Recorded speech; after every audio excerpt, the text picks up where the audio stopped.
Yes, but I think more than that, you have to first have faith. Because if you don't have a faith in Jesus, and I think that's where Pope Francis keeps saying about having a personal encounter with Jesus. Excuse me, if you have a living faith, but what I tell people to do is keep saying, Jesus, I trust in you. And it's like stairs. Keep saying until it goes into your heart and you really mean it. But you know, I meet people in this ministry and they'll say to me, "Or Sister Briege, I'm so worried." They tell me all their worries. And I say, "Do you trust?" And they said, "Sister, I don't know how to trust. I'm so worried." So that's what I tell them. I said, "Look, you have to do what Father Pio said. He also said that. He said, trust and don't worry. Go to bed praying and trusting and you get up feeling wonderful. Go to bed worrying and you get up with a sore head."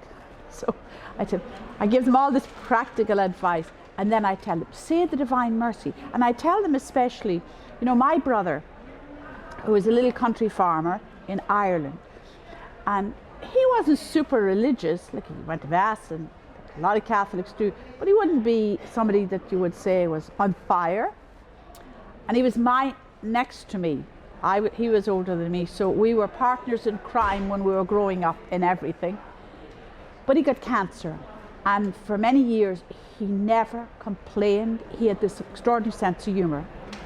And one day I went home to visit him when I was back from America, and Kathleen, my sister-in-law, said, "You know, he's obsessed with a nun.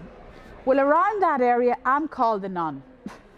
So I thought, not me, who is it? And she said a farmer came to him and brought him a picture of St. Faustina like this size, and he would not let this picture out of his sight. And we all saw how he suddenly started changing. And Father Kevin, that I work with, would come to their home, and he would hear his confession, but he would always say, "I don't just hear mine, I get all the neighbours in, they're all sinners." And he always believed, and his wife believed, that he had a mystical experience with St. Faustina. And when he died, his priest told me, he said, "Your brother had mystical encounter with the saint." Because he never read about her, he didn't know anything about her. But he learned, must have through her, she either came to him, but when he was dying, I was in New York speaking, upstate New York, and I had gone home just right before he died. And he said to me, "Briege, don't bother coming back, I'm ready." And he was always telling me, "If Jesus doesn't heal me, that's fine. But I wish he'd hurry up and come. You keep telling me he's coming." So he said to me, "I don't bother coming home," he said, "again for my funeral. You've seen me alive and that's fine." So I didn't go home because I had other commitments. But I called him because one of my talks was on suffering. And I said to him, "How do you cope with the term?" He had the worst cancer because it was on a nerve and a spine, and they couldn't operate on it. But he never complained, and he had this marvellous sense of humour. So I said to him on the phone, I said, "Peter, I'm going out now to give a talk," the week before he died. "I'm going out to give a talk, and it's on suffering."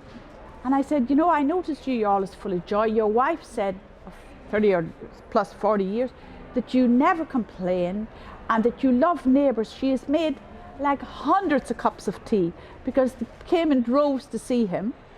And the doctors and nurses used to say, 'Are you not dead?' Because he was supposed to be dead years before." So when the question was asked him, "How did you cope?" he said to me, "Briege, the best moment for me and the strength I get is when I get Jesus, the priest brings me Jesus in Holy Communion." And he said, "And that anointing of the sick, you know, that's far better than what you do." and then but he never said much about St. Faustina. He used to just say, "She's my friend." And when he died, there's a big picture in her room. So I thought, now Faustina, if you did that for him, and it wasn't bad. I have a lot of other family members that could do it too.